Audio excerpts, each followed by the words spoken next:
Locked On Podcast Network, your team every day. You are Locked On NBA, your daily NBA podcast. Part of the Locked On Podcast Network, your team every day. We are all tied up at 2 games apiece after an all-time block, an all-time finals block by Giannis Antetokounmpo, and a resilient win by the Milwaukee Bucks, a final score of 109-103 against the Phoenix Suns. What's up, and welcome to another Thursday edition of Locked On NBA. I am Jackson Gatlin, host of Locked On Rockets. He is Matt Moore, senior NBA writer at the Action Network and co-host of Locked On Nuggets, and we are here to break down an insane game 4. Matt, what just happened? Just insane. I mean, it was a close game throughout. Like it really felt like the Suns kept kind of kicking them off the ladder, but the Bucks hung. When the Suns got it to 9 in the fourth, I was like, that's probably it. Like, I just don't think that you can really get there. This game was tied 11 times, 9 lead changes. The Bucks would just kind of they would claw back into it, and the Suns would kick them off with some tough shots, and the Bucks would claw back into it and kick them off with some tough shots. And in the end, the Bucks, who shot 40% from the field, 24% from 3, had Jrue Holiday go 4 of 20. Giannis only scored 26, and they get the win. I mean, gutted it out. And defense wins championships. I mean, I can't disagree on that point. I mean, look, a big part of this is the rebounding. Like, again, the Bucks got 48 points in the paint. That's less than they had in game 3. Suns got 40, but not quite enough. Bucks had 19 second chance points. We're going to get into the nitty gritty of this because this was just an incredible game from the jump. I mean, so many great storylines in this game, so many different things that we're going to tackle, but we got to let you know, today's episode is brought to you by Michelob Ultra, only 2.6 carbs, 95 calories. It's only worth it if you enjoy it, and damn did we enjoy this game. Stay tuned for our Michelob Ultra moment coming up later in the episode. Now, Matt, I mean, where do we start first with this one? I mean, you're right. So, I mean, it was, the block. Jackson, we got to start with the block. Start with the block. So, something to keep in mind is that on those kind of passes where you're in drop coverage and you have to show up versus the shooter to try and deter him from shooting, the hardest thing is to make that rotation. The recovery, right? Is to make recover back and block that lob. That's why so often teams will have their guys crash in from the corners so that guy in that coverage, the drop screener, doesn't have to make that rotation because it's impossible. How are you going to do it, especially against a guy as athletic as Ayton? Giannis, to turn on that hip and explode off of it, to cover that distance, to get the hand up with that gigantic pterodactyl arm of his, and block DeAndre Ayton. In a piece I wrote for Action Network this week, I called Giannis the Kraken. That's what it felt like. Just a sea monster, giant tentacle flying out of the water and swatting that ball away. That was one of the best defensive plays I have ever seen in any game ever.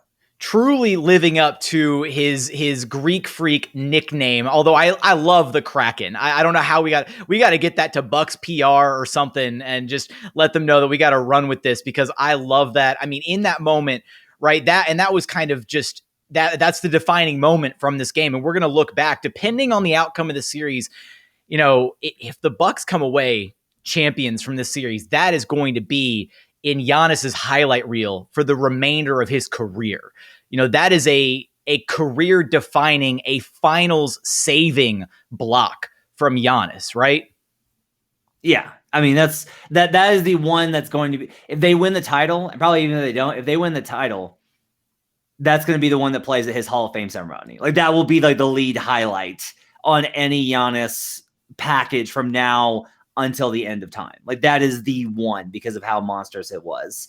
I have to ask I think before you get to your question, I think your timeline just did it so much justice, right? We need a phantom cam for that block. What else? Like, I want a 30 for 30 on that block. I want the Athletic to do an oral history on that block. I want Vince Gilligan to produce a dramatic reenactment of that block. Like, just all down your timeline. It was truly an incredible moment. Now, what were you going to ask, Matt? I was going to ask you, when the Suns went up 9 and Devin Booker's having the kind of night that he had, we got to talk about him.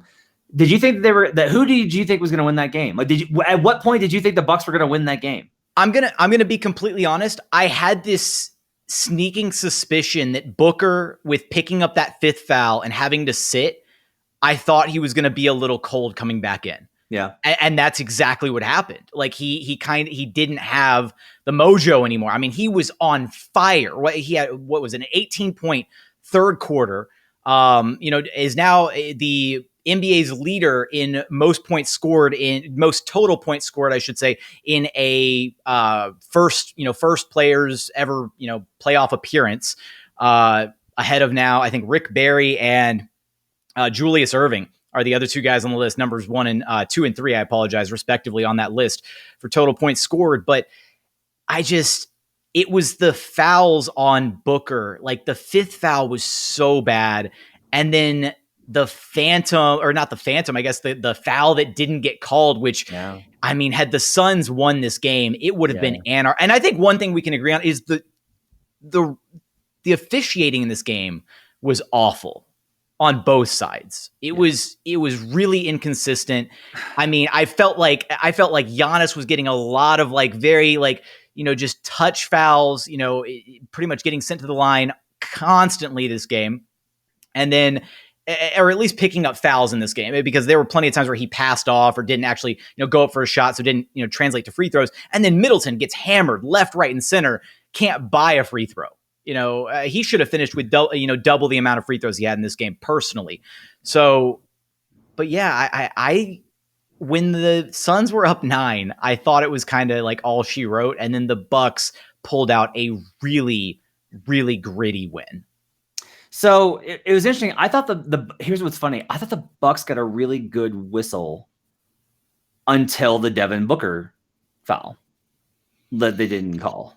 Like, the fact that Booker was in foul trouble says something in and of itself. Like, Crowder had 5. He picked up a lot. I think Giannis got a good whistle. Like, I feel like I want to say Giannis got a good whistle, not the Bucks as a team getting a good whistle, if that's a fair stance to take. They had 29 free throws, 10 more than the Suns. Now, I think that's okay, given that the Bucks play inside so much and have Giannis and put this amount of pressure on the interior. I think it's fine.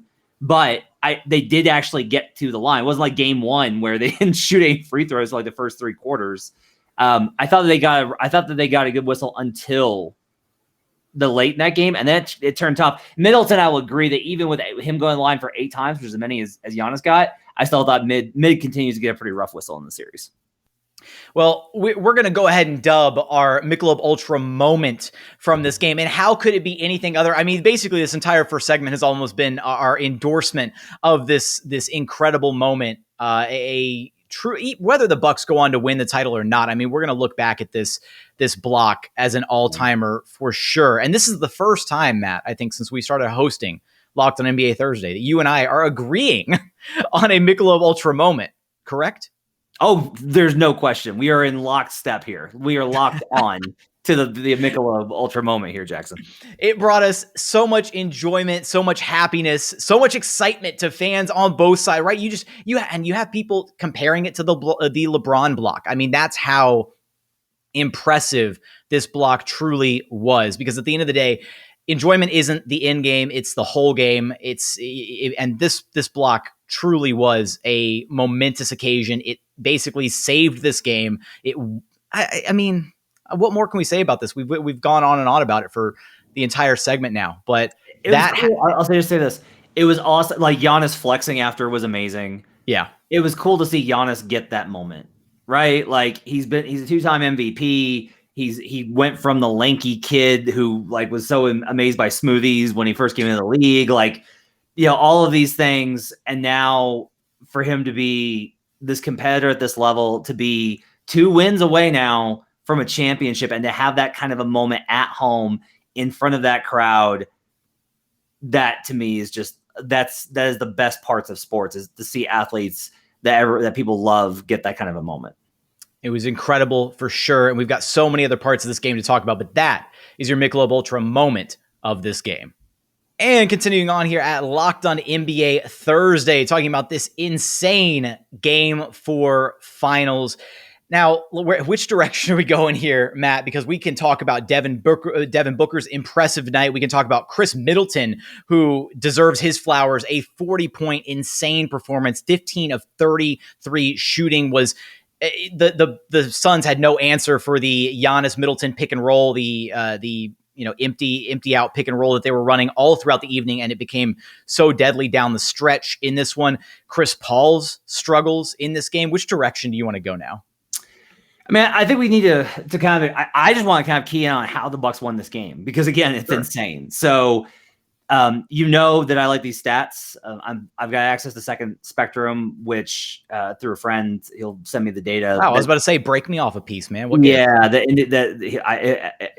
I'm fortunate to have some people that have access. And so he sent me after the game what the actual numbers looked like for expected field goal percentage versus actual effective field goal percentage for these two teams. The Suns in this game should have had an effective field goal percentage of 47% based off of where they shot from and how close the defenders were and how tight the contest was. That's like average. So the Suns are a pretty good shooting team. That's 47%. Let's bump it up to like 51. That's a pretty reasonable bump, 4% over. They shot 55.7%.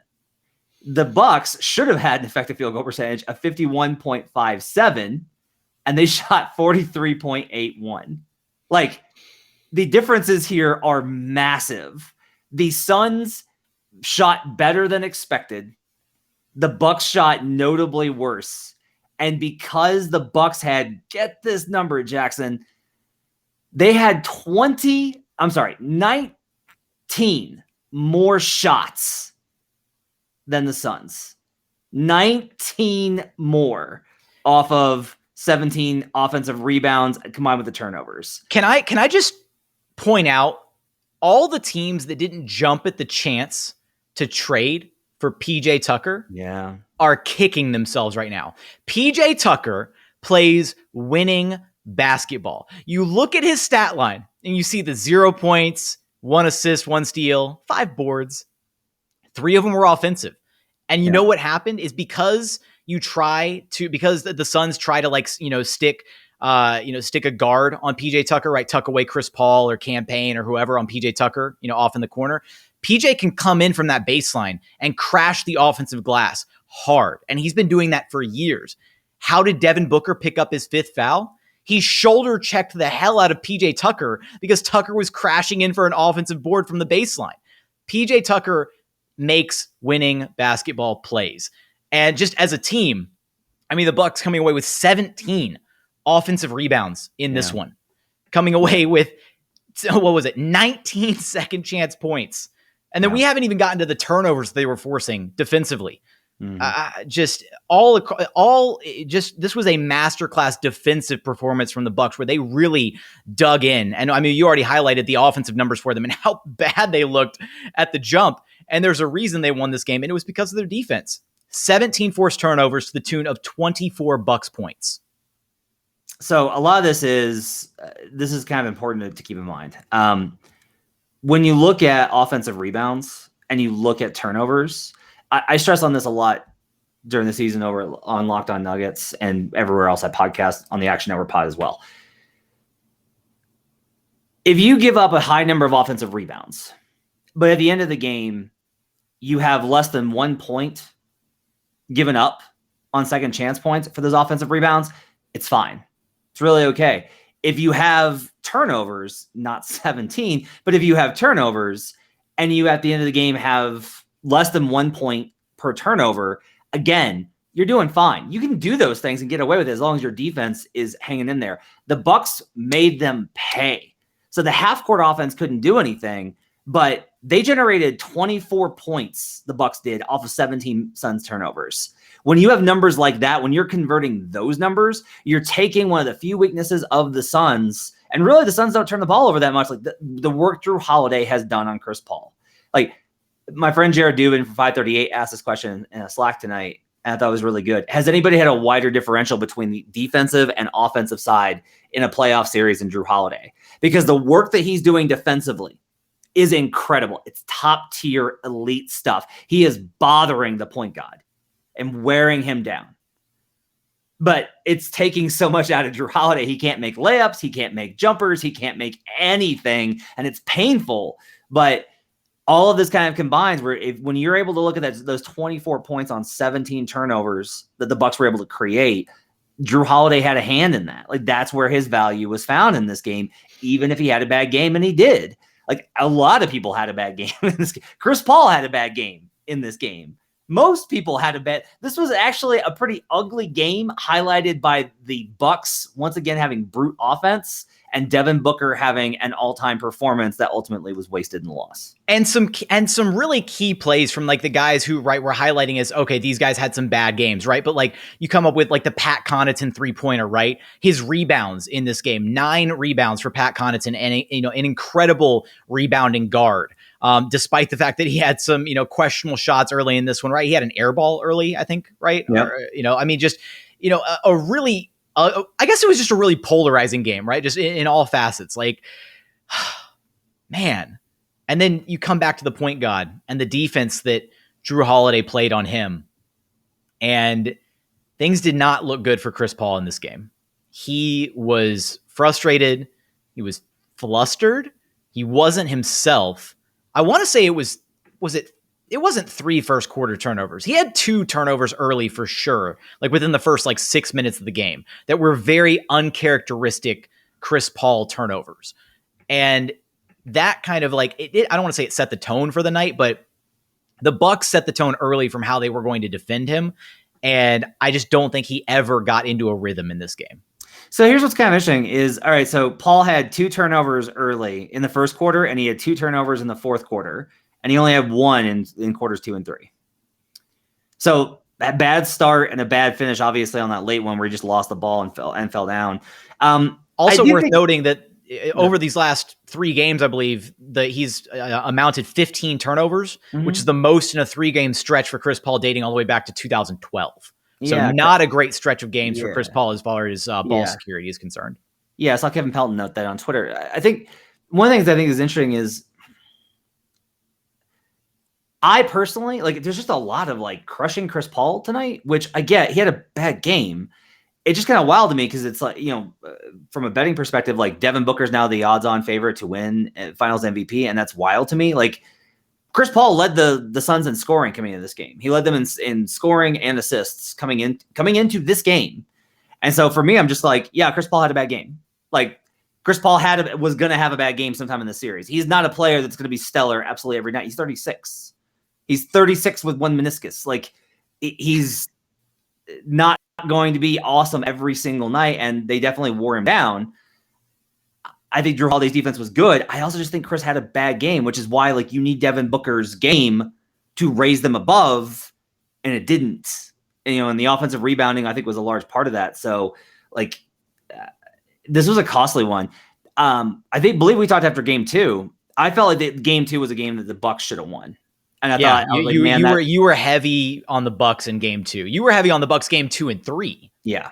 And the Bucks, I felt like they should have won that one. I gotta tell you, as amazing as this game was, and it was, I still kind of feel like this is one that the Suns get away. The Bucks earned it. Khris Middleton was amazing down the stretch. Chris Paul made the mistakes, the Giannis block. The Bucks made the plays. But even with the shot variance and everything else, the Bucks shot so poorly and had such a hard time generating offense that I kind of go back and I'm still I still think the Suns are okay in this series. I do think Chris Paul will play better. I do think Booker will be somewhere between game 4's thermonuclear explosion and game 3's very pitiful performance. Somewhere in the middle is Devin Booker. And I do kind of think that especially going back to Phoenix, I think that the Suns are okay The Bucks I think it's going to be a long series. It's going to be a good series, but I do kind of don't want to overreact to this one in terms of swinging it forward in the series. It's down to a best of 3 now, with the Suns holding home court advantage. 2 more games, but potentially 2 more games in Phoenix, games 5 and 6, or 5 and 7, I should say, of course, and then game 6 back in Milwaukee. But we're going to give final thoughts on this one coming up in just a moment after a quick message from our friends over at rockauto.com. Because look, why on earth would you want to spend up to 30 or 50 or even 100% more for the exact same auto parts at like your traditional like chain store when you can just go to rockauto.com, find all the parts you need for your car or truck? Their website, super easy to navigate. Go there, check out their catalog. They've got everything. They've got, brake lights. They've got motor oil, brand new carpet. You name it, they've got it on their website. So go check them out. Visit rockauto.com, and be sure when you're checking out, be sure to write in their little "How did you hear about us" box. Say that Locked On sent you, so that they know that we sent you over there. Amazing selection, reliably low prices, all the parts your car will ever need. rockauto.com. Today's episode of Locked On NBA is also brought to you by Bet Online, the fastest and easiest way to bet on all your sports action. Baseball season's in full swing, and you can track all the action at Bet Online. Get all the latest news, odds, and info for all your sporting needs, including MLB, NBA, NHL, and all your UFC and MMA action. Before the next pitch, head over to Bet Online on your laptop or mobile device and check out all the great sporting news, sign-up bonuses, and contest information. Or you could have bet on the under like I did, and you could have bet on the Suns plus 4.5, which was a painful loss, Jackson. Head to the website or use your mobile device using promo code LOCKEDON, LOCKEDON, to sign up today and receive your 50% welcome bonus on your first deposit. That's a really good bonus. Bet Online, your online sportsbook experts. We'll be right back on Locked On NBA. And final segment here at Locked On NBA Thursday. Reminder that on our road to the finals, which, hey, the finals are here. It's brought to you by Michelob Ultra, only 2.6 carbs, 95 calories. We can all enjoy the games a little bit more this season. Now, Matt, we were kind of talking about the fact that, you still thought the Suns had were kind of in control of this one. And I want to say, I really think the Bucks, especially at the top of the fourth, they needed to run things more through Giannis and Khris, and they just didn't. Like, the number of possessions that they had that were going through other guys or finishing with shots from, again, like Connaughton or Holiday or just whoever, I don't know why they get away from the offense that clearly works so well from them at times throughout this game. Do you have an explanation for that?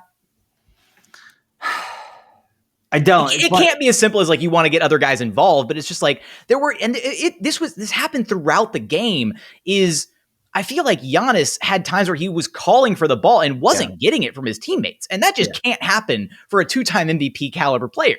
Yeah. So part of it, they wanted to. So the idea was to attack Booker. That was a lot of it. Is if the Suns are going to switch everything, the Bucks decided. Jrue Holiday did a pitiful job of trying to use his size offensively against Booker and Paul and Payne. I mean, so many times it was like watching a 90s big, like, pounded away in the post and then just to get to the front of the rim and then like whiff a layup. Yeah, but that's how they drew the 5 fouls on Booker. So like, this is part of it is, you want Holiday to be more efficient. You have confidence he's going to make things like layups. He's going to make something. You have confidence that Jrue Holiday is going to shoot better than 4 of 20.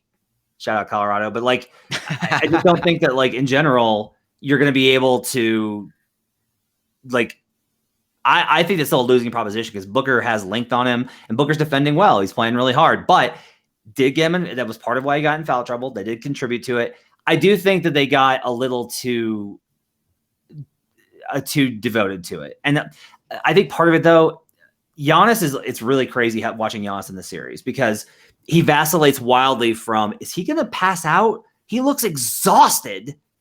And then swinging the other way too. He has stretches where it's like Giannis just dunked 5 times in the span of like 30 seconds and completely demolished the Suns. And a lot of it's when Ayton sits, but not all of it. There was a lot of criticism for Bud through the years of not playing Giannis more minutes. It's like, why are you not playing Giannis all this stuff, blah, blah, blah. Giannis's conditioning is amazing. It takes a lot to play the way he does. Like, he's a high performance engine that's not meant to go on a long road trip. His right trigger is always down. Like, it's exactly. Like, Giannis is not the vehicle that you're taking on the family drive from Kansas City to LA. Okay. He's not even really the muscle car. He's more like some sort of just sci-fi vehicle we're treading dangerously close to a Fast 9 like family meme joke reference. Please, let's get away from here before we say but that. This is part of it is like, I do think he tends to overheat. So I think part of that is they're trying to take some of the pressure off of him.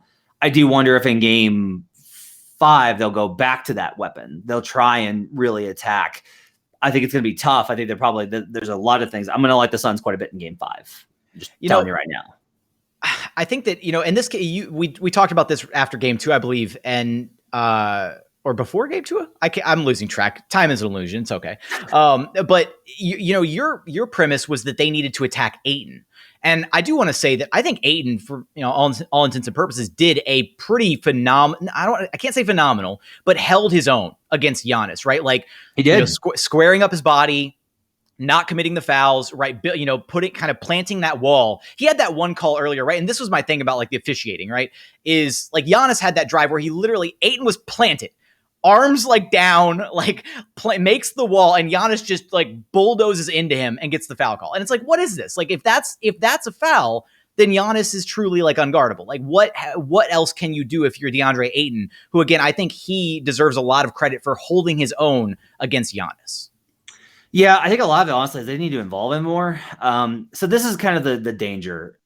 The easy narrative of this game is like, oh man, the Suns let Devin Booker down. Like, amazing performance from Devin Booker, and they couldn't. His Suns teammates did not pick him up.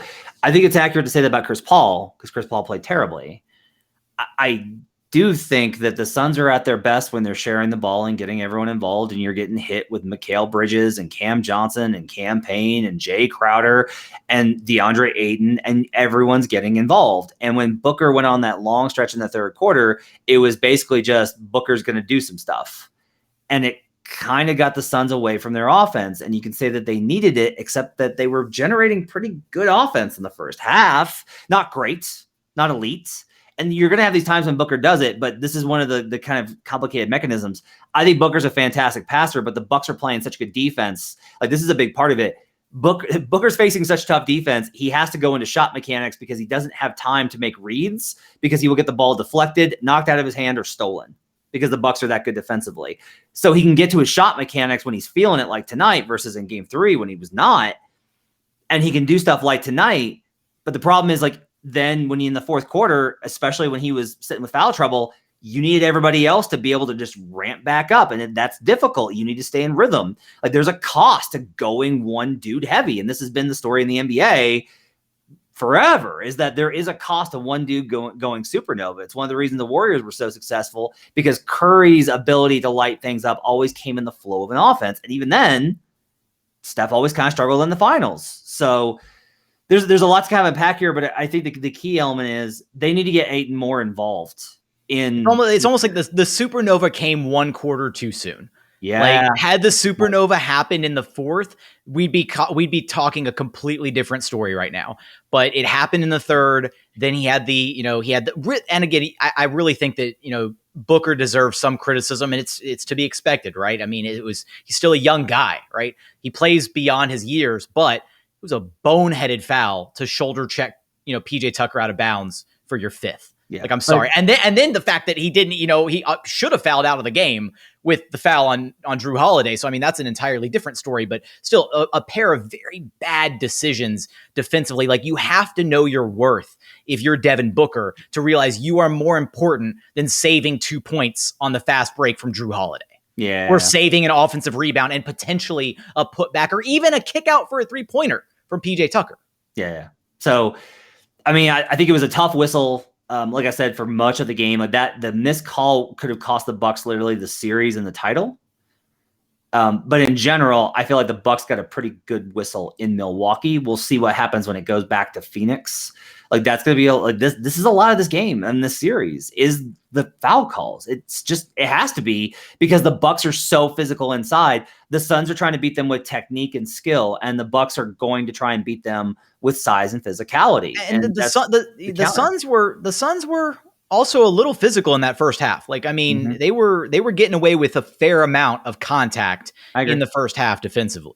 Yeah, I agree. I mean, look, these are two excellent defensive teams.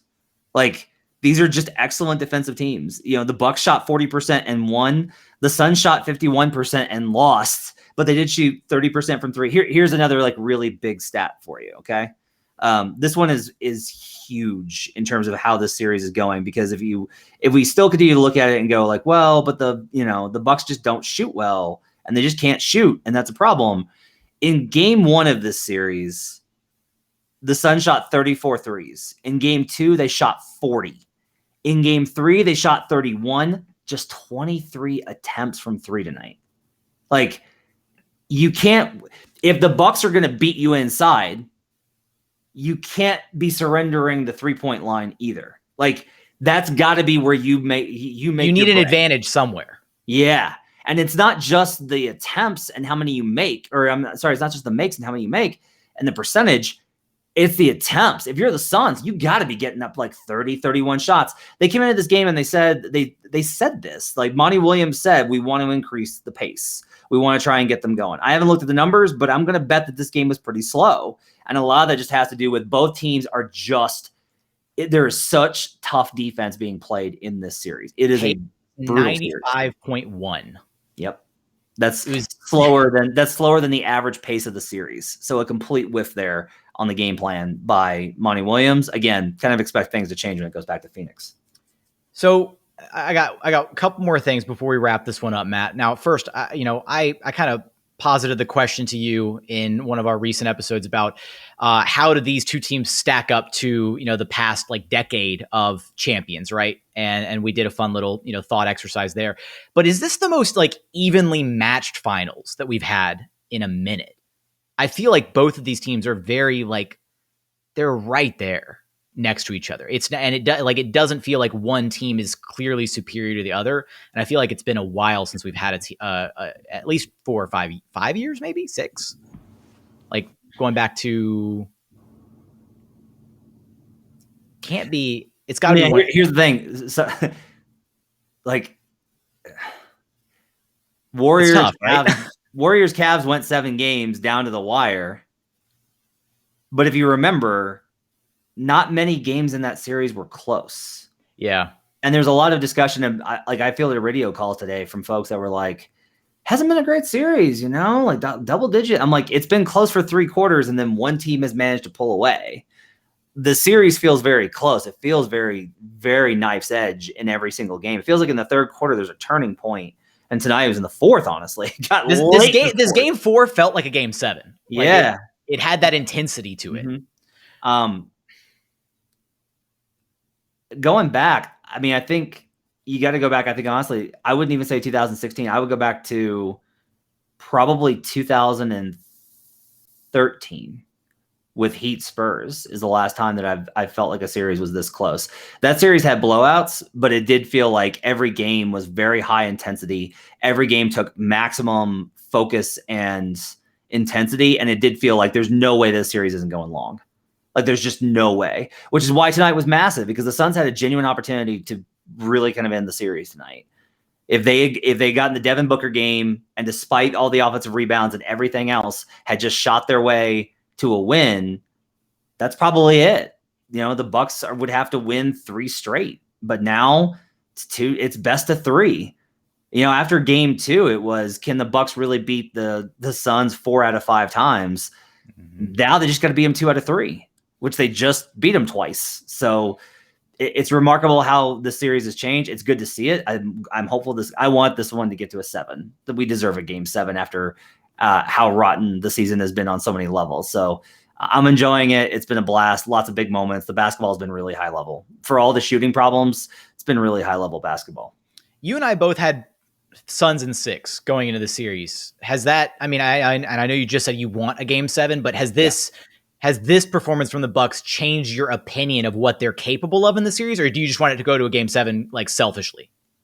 So I wrote over at Action that like I felt like the Bucks were really alive after game 3, not just because they won that game, but because of, if you looked at the overall flow of the series, Like it was going into this game, it was 114.3 offensive rating for the Suns to 114.0 for the Bucks. It was a 0.3 differential in their net rating, or in their offense. Yeah, in their net rating. And so it just seemed like there was a lot of things that were promising for the Bucks. But the problem is there's a lot of scenarios here that come out well for the Suns too. Like I love them in game 5.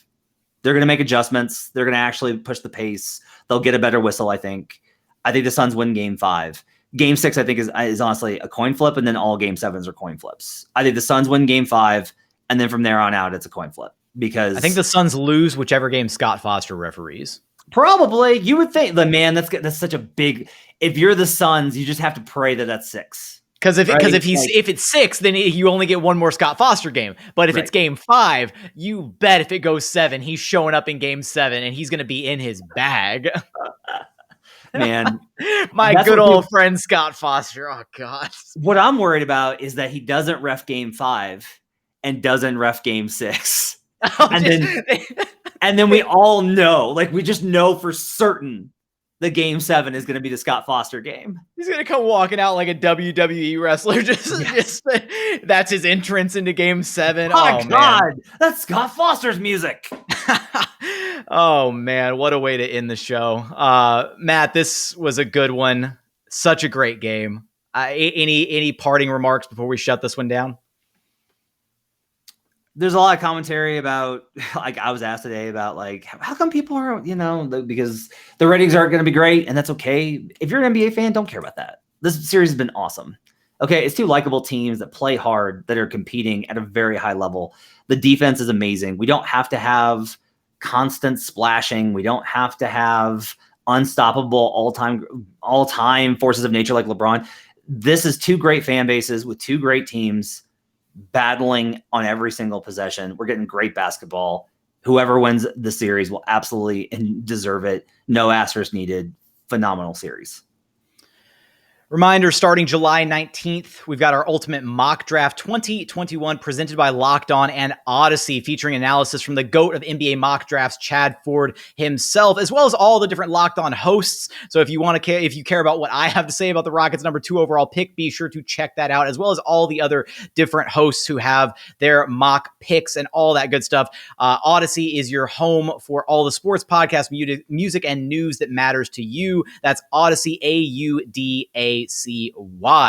Now, for today's episode, that is going to do it. As always, thank you for listening. Thank you for watching on the brand new YouTube channel. If you haven't gone and hit subscribe yet on our brand new Locked On NBA YouTube channel, please do that. But for me, you can follow me on Twitter at JT Gatlin. Matt, where can they follow you at? Follow me at HP Basketball and check out the Action Network app. All right, that's going to do it. Again, thank you for watching. Thank you for listening. Thank you for subscribing. That's going to be it for Locked On NBA Thursday, and we look forward to having you back again at Locked On NBA Thursday. You are Locked On NBA, your daily NBA podcast. Part of the Locked On Podcast Network, your team every day.